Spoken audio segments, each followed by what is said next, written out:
Revenge with Karen. I said, I'm the CEO now. Do what I say or get out of the way.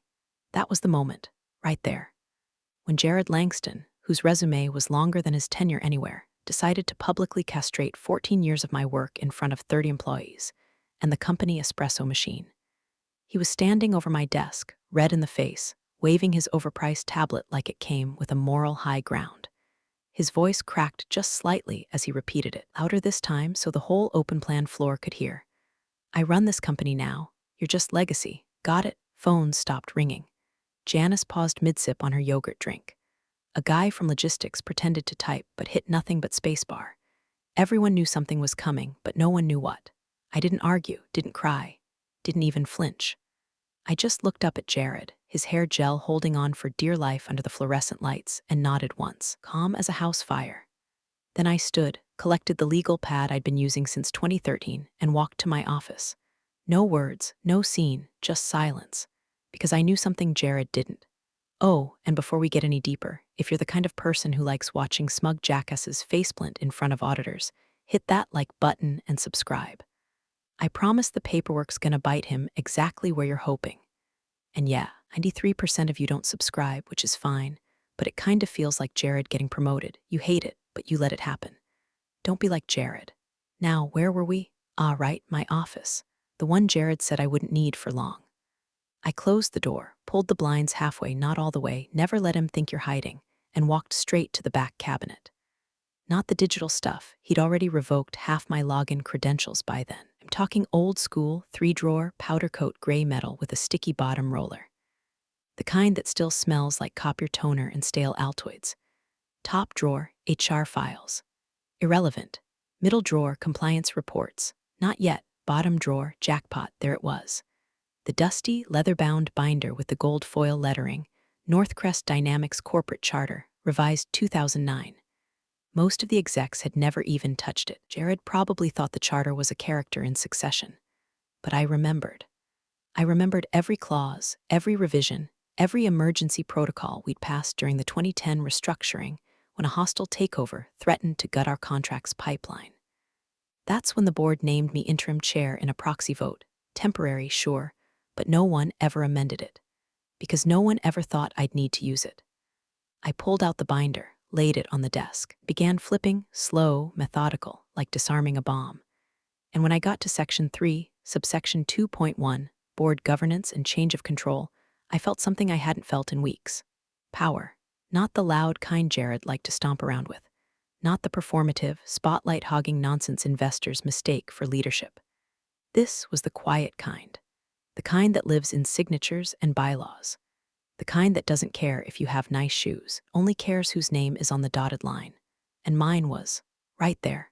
Megan Taylor, acting chair, unrescinded, still binding. It was like finding a forgotten sword in the attic after the new king tries to throw you in the dungeon. That moment, that's when I stopped being humiliated. That's when I stopped reacting and started remembering. Remembering every late night I stayed to review policy updates. Every time I flagged a risky vendor Jared later called innovative. Every time I stayed silent, not because I was weak, but because I was storing ammunition. Let him preen. Let him cut departments and rename teams and brag about streamlining org charts like we were a salad bar. Because when the real meeting came, the one with the auditors and lawyers and acquisition reps, he was going to need a signature.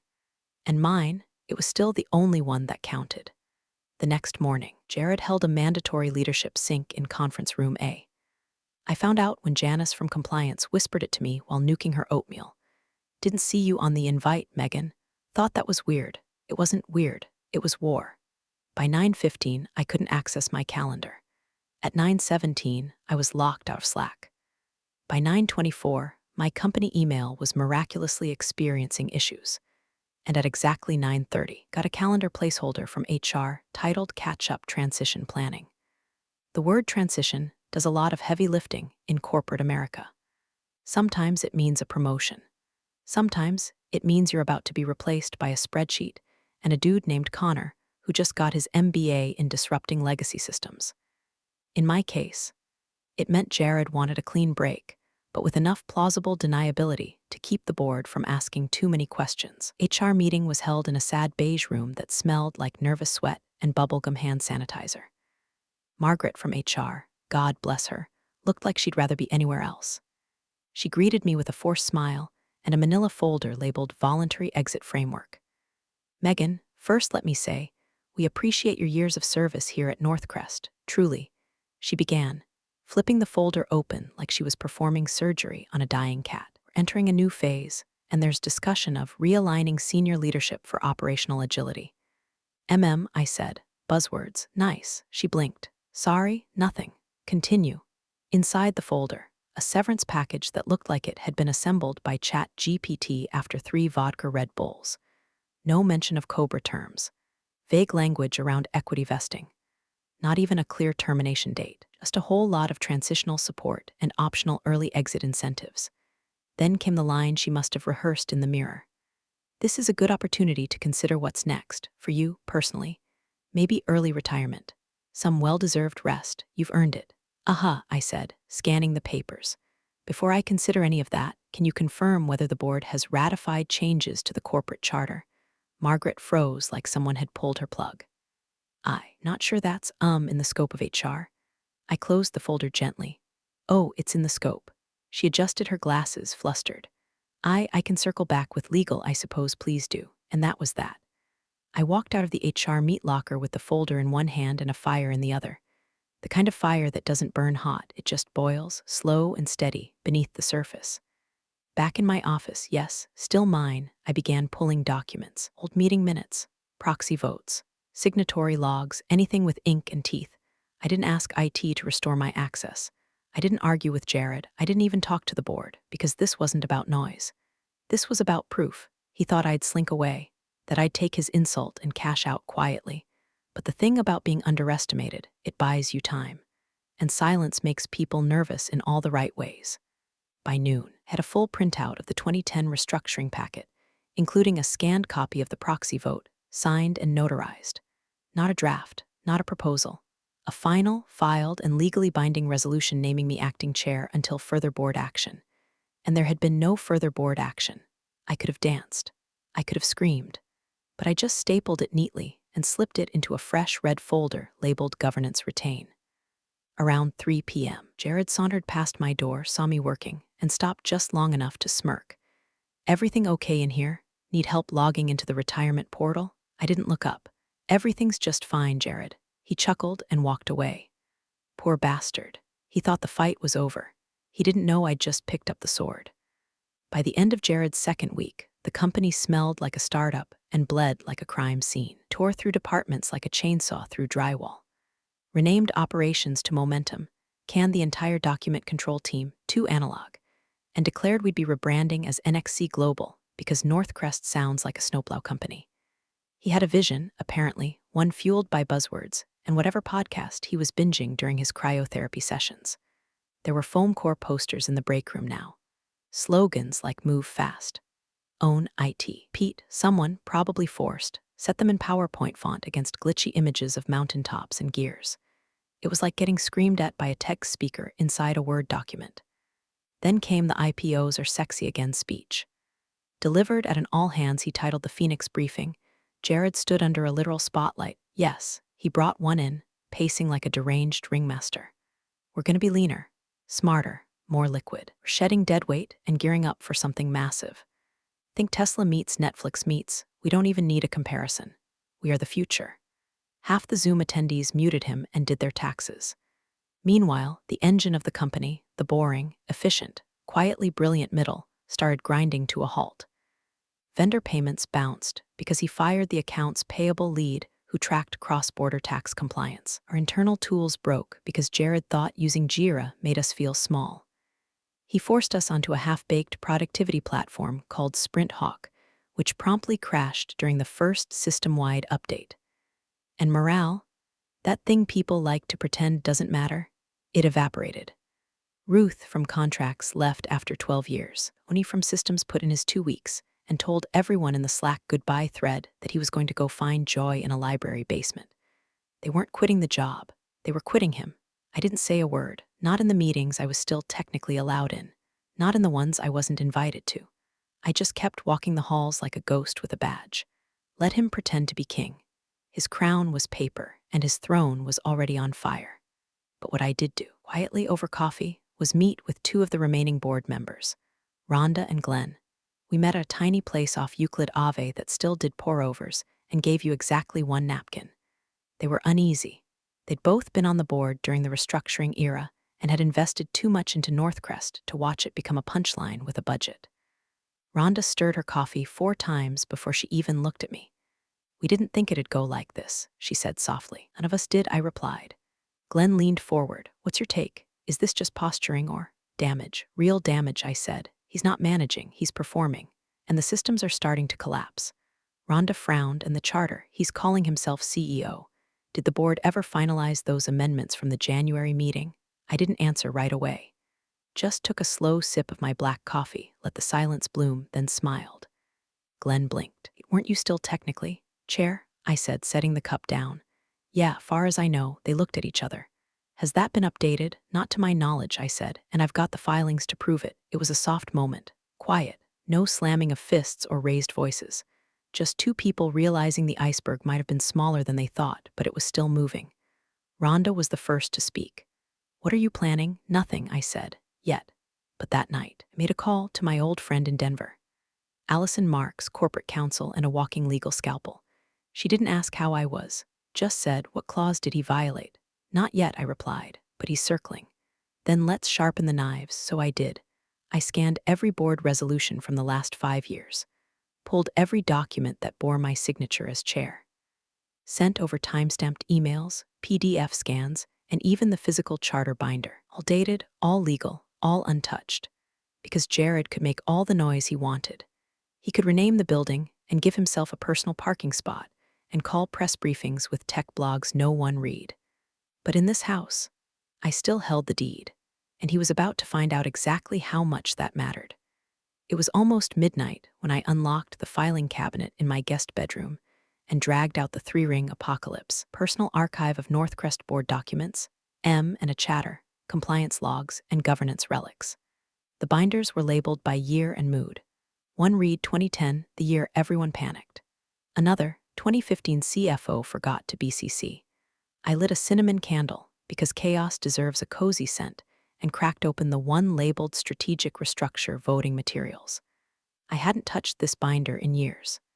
Dust curled off the edge like it was ashamed. Inside, gold, meeting minutes, roll calls, proxy forms, all dated, all notarized, and there it was, buried between a boring resolution about vendor protocol and a note from legal reminding everyone to update their LinkedIn titles. Interim chair appointment, Megan Taylor unanimous vote. Dated June 16, 2010. Filed, finalized, never amended. Not interim until Jared shows up. Not subject to trend-chasing investment groups, just interim chair. No expiry, no caveats. That title had stuck like gum under a desk, and Jared, in his infinite wisdom, had never even thought to check for it. I turned to the charter again. Section 3, subsection 2.1, Board Governance and Change of Control. Clause B.2.4. In the absence of a rescinded resolution or formal reassignment, the acting chair retains unilateral authority on all governance documentation, including but not limited to restructuring, acquisition, sale, or transfer of controlling interest. There it was, plain as the printer toner it was born from. My pen decides if this company sells. I didn't smile, not exactly. My jaw just clenched the way it does when you've been dismissed too long by men who think their volume is legal tender. Jared had been strutting around like a rooster on meth. I'd been the one holding the paperwork that made or broke the damn farm. And then, like a scene out of a bad legal drama, I found it. A sticky note. Pale yellow, slightly curled, stuck to the inside of the charter binder cover. My handwriting from years ago. "This saved us once. Might again. M." I stared at that note longer than I should have. Not because it was dramatic, but because it reminded me how many times I'd protected this place. How many times I'd played the quiet chess, while the loud guys played checkers blindfolded. I ran my fingers over the corner of the page, then flipped back through the other documents. Jared had never requested a governance update, never submitted a revised hierarchy, never initiated a board vote to formally replace the chair role. He just assumed, Because when you're loud and shiny and call yourself CEO in your email signature, you think that's enough, that the title itself does the work. It doesn't, the filings do, the signatures, the clauses no one reads until they're already drowning. By 1 a.m., I had scanned every page and compiled them into a zipped folder labeled Exhibit B Current Governance Authority. I sent it to Allison with one line, "This is the knife." She responded 7 minutes later, and he handed you the handle. Let me know when to twist. I didn't sleep that night, not from nerves, from clarity. Kind of calm that rolls in when all the pieces line up, and you realize the trap isn't a plan anymore, it's a clock. You just have to wait for the hour to strike. And it was coming, because Jared had started acquisition talks with Halworth Equity. He was telling everyone from facilities to finance that this was our next evolution. He even hinted on LinkedIn that a game-changing liquidity event was near. Cute. I made a new folder, this time physical, blood red, stamped in block letters, Governance Chair Authority. I slid the original proxy vote inside, followed by the charter and sticky note. The last thing I did before crawling into bed was pull out a pack of new business cards from my drawer. I ordered them 3 days ago on instinct. Megan Taylor Chair, Board of Directors. It wasn't vanity. It was proof. The kind Jared wouldn't see coming until it was too late. Jared announced the acquisition talks the way a man announces a yacht he can't afford, loud, smug, and with absolutely no understanding of the currents he was sailing into. He did it in the company-wide Slack channel at 6:02 a.m. with a message that read, and I quote, "Big waves incoming, team. Halworth Equity has entered the chat. This is legacy shifting. Strap in. Strap in." Half the company was barely hanging on after his last legacy shift, which had involved surprise layoffs and a mandatory workshop called Branding Your Inner Titan. The irony was thick enough to choke on. Within 2 hours, Jared had posted a selfie in the boardroom with the caption, "Making moves, briefcase fire" behind him. A whiteboard that still had my handwriting on it from the last real planning session. He started acting like he'd already sold the place and just needed someone to hand him a balloon bouquet and a gold watch. Suddenly, he was walking around in tailored navy suits, having loud phone calls about valuation upside and accelerated governance like he was auditioning for a reboot of Billions. He stopped using our standard conference rooms, started using the founder's old corner office instead, the one with the frosted glass and the oak credenza no one liked to touch. Called it command. To the rest of the office, it looked like things were happening. Anyone who understood corporate anatomy, it looked like a guy rearranging organs with salad tongs. Then I heard about the audit. Janice from compliance, who still trusted me enough to talk in whispers, slid me the date in the break room like we were dealing contraband. Audits locked for the 23rd. Halworth sending their lead legal, plus external compliance. Jared's calling it the pre-ceremony. Gross, right? The 23rd. That was my bell tower. It was when the contract would need board approval and sign-off. That was when the title of chair would either be honored or exposed. And Jared had no idea I was still playing. I made a call that same afternoon. To Halworth's legal liaison, a woman named Priya Desai. Sharp, surgical, the kind of lawyer who speaks in clauses and smells blood before the scent leaves the room. She picked up on the second ring. "This is Priya." "Miss Desai, this is Megan Taylor from Northcrest Dynamics." Pause. "I thought I know," I said. "I'm still on the governance file. I just wanted to make a brief request ahead of the audit." Another pause, shorter this time. "Go on. Please ensure the corporate charter is part of your governance documentation review." I didn't explain. I didn't threaten. Just let that single line hang. To her credit, she didn't push. "We'll include it," she said. "Would you like a formal receipt of review?" "Not necessary." "Thank you. Understood." Click. And just like that, the bomb was planted. Silent, legal, timed. I didn't need to shout or storm into Jared's office. I didn't need to make a scene. I just needed Halworth's legal team to do what they were already paid to do: follow protocol, verify signatory authority, check the charter. The charter, that crusty, forgotten binder Jared had probably used as a coaster without realizing it contained the clause that would skin him alive in front of the board. That night, I updated my email signature. Megan Taylor Chair, Board of Directors, Northcrest Dynamics. Then I printed a fresh batch of business cards. Matte finish, no frills, black serif on cream stock, authority without theater. I stared at the first one as it came off the tray. It wasn't ego. It wasn't nostalgia. It was a placeholder. For the moment, Jared realized the house he thought he owned still had a deed with my name on it. Let him plan his little pre-ceremony. Let him pitch Halworth equity on his flashy vision and overbaked metaphors about phoenixes and vertical synergy. Let him talk. I was preparing the room, because when the auditors opened that charter, and they would, there would be only one name authorized to approve the deal. Mine. Monday morning hit like a legal migraine. The Halworth audit team showed up at 8:01 a.m. sharp, 4 people in suits so sharp they could have sliced Jared's ego in half. One was lead counsel. One was M and a compliance. One was from post-acquisition integration. And the last one, the quiet one with a leather portfolio and an expression carved from marble, that was the auditor. His name was Daniel Price. His handshake was brief. His eyes didn't wander. Greeted the receptionist, glanced at the branded poster Jared had hung over the welcome desk, NXC Global, where speed meets scale, and blinked once. No smile. Jared greeted them like he was emceeing a wedding.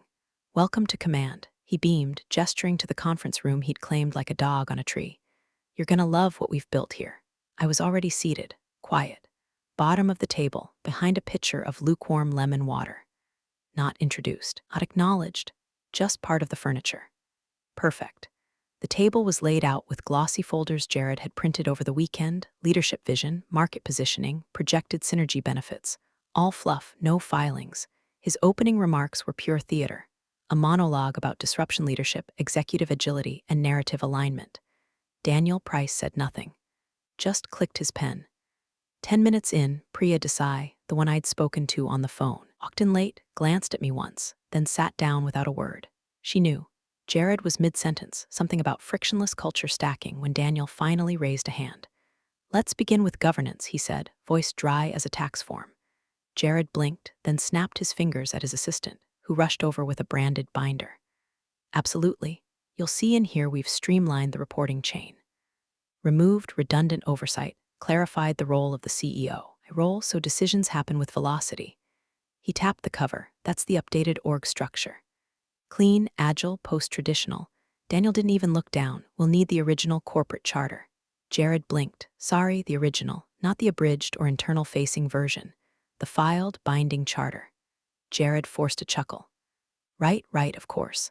I mean, we've modernized our structure, so that document's more symbolic than functional at this point. Daniel didn't blink. Legally binding symbols tend to matter, especially when determining who holds final authority over change of control events. I felt it then. A pause, just a flicker in the air, the way a room holds its breath before lightning hits. Jared glanced at his assistant again, who whispered something, then scampered out. Daniel folded his hands. While we wait, Miss Desai, do you walk us through any known amendments filed with the board since the last public resolution? Priya's voice was measured. None that I'm aware of. And who currently serves as board chair? Another pause. Jared cleared his throat. I mean, well, we're in the process of streamlining that. I act with full executive. I didn't ask about executive operations, Daniel said, voice still polite but steely. I asked who holds the title of board chair per your governance filings. Silence. Then the door opened again. Jared's assistant walked in with a massive black binder when I recognized the moment it hit the table. It still had the gold foil imprint, still smelled faintly of copper ink and responsibility. Daniel opened it slowly, flipped past the table of contents, stopped somewhere in section 3. His brow furrowed. He flipped back a page, then forward again. And then he said it. Strange. Everyone turned. He looked up, eyes narrowing. Lists Megan Taylor as chair. Nobody moved. Jared's face started doing this weird flush-pale flush dance, like his blood couldn't pick a direction. He stammered, eyes flicking to Priya, then to the rest of the team, then finally to me. It was the first time he'd looked at me all morning. I didn't smile, didn't gloat. Just folded my hands in my lap and tilted my head slightly. Daniel tapped the binder. This signature is dated, filed, not rescinded. Are there any later amendments? Priya shook her head, and in that breathless, crackling silence I felt it, the room turning, not because I demanded it, because the paper required it. Daniel closed the binder gently. I think we'll need a break, he said, looking squarely at Jared, to review legal alignment. The room didn't explode. It imploded, slow, dense, and surgical. Daniel Price didn't raise his voice. He didn't push back from the table or slap the binder shut. No theatrics. Just that same flat voice, like he was confirming someone's mailing address, as he looked up and asked, This charter still lists Megan Taylor as board chair. Is this incorrect? You could hear Jared's confidence deflate like a pool toy at a cactus party. He laughed too fast, too loud. That's just legacy paperwork. It hasn't been updated in years. We've moved into a different structure. Daniel didn't blink. Authorized the structural change. Jared's mouth opened, then closed, then flailed into a stammer. Well, I mean, it was implied. After the funding round, we had discussed that I would. I'm not asking about discussions, Daniel said, flipping to the next page. I'm asking about formal board ratification. Was this amendment passed in a vote? I'm not sure we documented that piece, Jared mumbled, scratching behind his ear like the question physically itched. I didn't say a word. Just sat there, hands folded, watching him drown in slow motion. The air in the room had thickened. Halworth's compliance lead scribbled something on a yellow legal pad. Priya Desai closed her laptop and sat back, lips pressed so tightly they disappeared. Daniel tapped the page again. So to be clear, per this document, on file, signed, and unrescinded, Ms. Taylor retains full authority over governance decisions, including executive appointments and approval of change of control actions. Is that accurate? Jared tried to summon a grin. I mean, well, sure, if we're going strictly by we are, Daniel said. This is an audit. Silence. Jared's face looked like a birthday balloon that had been stomped on. The man who spent weeks calling himself the tip of the spear now looked like he'd been stabbed with the handle. Halworth's team started whispering. Compliance passed a note to Daniel. Read it, nodded once, and said, We'll need to break for internal alignment. 10 minutes. Jared seized on it like it was oxygen. Of course. Yeah, take all the time you need. They filed out quietly, calm as monks. Daniel paused at the door, glanced back at me, and said, Miss Taylor, if you'd join us next door in a moment. Happy to, I replied, finally breaking my silence. As the Halworth team exited, Jared turned to me, really looked at me, for the first time in weeks. Eyes wide, posture stiff, mouth somewhere between a sneer and a plea. This is sabotage, he hissed under his breath. You planned this. No, I said, leaning forward just slightly. You did. You made this bed. I just left the paperwork under the pillow. His jaw twitched. I stood, smoothed my jacket, and picked up my folder. He stared at it like it might detonate. Before walking out, I paused by the conference room door and added, if you had bothered to read anything that wasn't printed on a hoodie, we wouldn't be here. The next room was smaller. No whiteboards, no posturing, just chairs, files, and the soft clink of pens against paper as Halworth's legal team recalibrated their entire acquisition flow. Daniel handed me a copy of the charter. We'll need your written confirmation of role acceptance and any governance conditions you intend to assert during this transaction. I took the pen. Got a few? I signed my name, clean, sharp, deliberate, and slid the document back across the table. The mood shifted right then. Not dramatic, not thunderous. Just that cold, quiet slide of weight from one end of the scale to the other. The Halworth Council nodded. Then from this point forward, all communications regarding change of control approval must go through Chair Taylor. And just like that, Jared Langston became a spectator at his own acquisition. Just didn't know how deep the fall was going to get. Yet, the door clicked shut behind Jared with a muffled thud, leaving only the Halworth team, our general counsel, 2 board members, and me in the smaller war room, the kind of conference room where things don't get discussed. They get decided.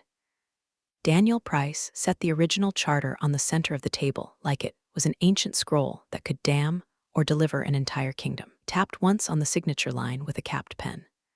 Per Section 2.1b, any transfer of controlling interest in Northcrest Dynamics requires written consent from the acting chair of the board. As this document indicates, and as has now been verified by both internal and external counsel, that role is held by Miss Megan Taylor. He turned to our GC, who could only nod, pale and sweat-slicked. The Halworth lead counsel, a woman named Cora Benning, looked like she drafted SEC disclosures in her sleep, slid her reading glasses up her nose and cleared her throat. We are not in the business of void acquisitions. If this document had surfaced after closing, it would have invalidated the sale and triggered litigation. Our fiduciary duty requires us to ensure the consent of the current chair is on record before proceeding. Then, directly to me, Miss Taylor, are you willing to provide that consent? I didn't answer right away, just opened my folder and laid a single sheet across the table. Not the term sheet Jared drafted. His version had gutted pension protections, stripped retention clauses for staff, and patted his own parachute like he was leaping off Olympus. No, this one was mine, crisp, clean, brutal in its logic. I watched the board read it. Line by line, staff retention minimum, 92%. No layoffs for 18 months post-acquisition. Pension match to remain at current levels or higher. And Jared's severance package, reduced by 54%, equity clawback if misconduct is confirmed, and no title consulting post-sale. Glenn, one of the few remaining sane board members, blinked hard. Where did this come from? I've been chair the whole time, I said. Jared never bothered to rescind my position or even file a new governance structure. Legally, he's a very loud middle manager. Rhonda, seated beside him, murmured, "My God." Cora reviewed the final clause, then looked at me. "These conditions are firm?" "Very," I replied. "The sale goes forward under these terms, or it doesn't go forward at all."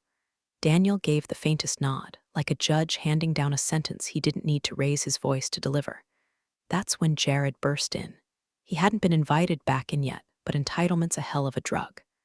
"Are we done here?" he blurted, eyes bouncing from face to face. "Can we finalize this or what?" Nobody answered. They just looked at me, so I stood up. Slid the revised term sheet down the table toward him, slowly, like lowering a blade. "What's this?" he asked, eyes narrowing. "The version of the deal that might get approved," I said, "assuming you don't scream about it and make it worse." He snatched it up, skimmed, then stopped cold. You could literally see the blood drain from his face. His hands trembled just slightly at the bottom of the page, where his severance had been reduced from 7 digits to something that barely bought a condo in Miami. "What the hell is this?" "It's your new parachute," I said calmly. "Smaller, fewer gold threads, still functional unless you rip it on the way down." "You can't just—" "I can, Jared," I said, stepping closer. "Because I did. Because the law, the charter, the company, all of it still says my name. Not yours." Looked at the board for backup. They looked away. Cora stood. "We'll make our adjustments and prepare for resignature. Miss Taylor will forward red lines for your review by EOD." "Thank you," I said.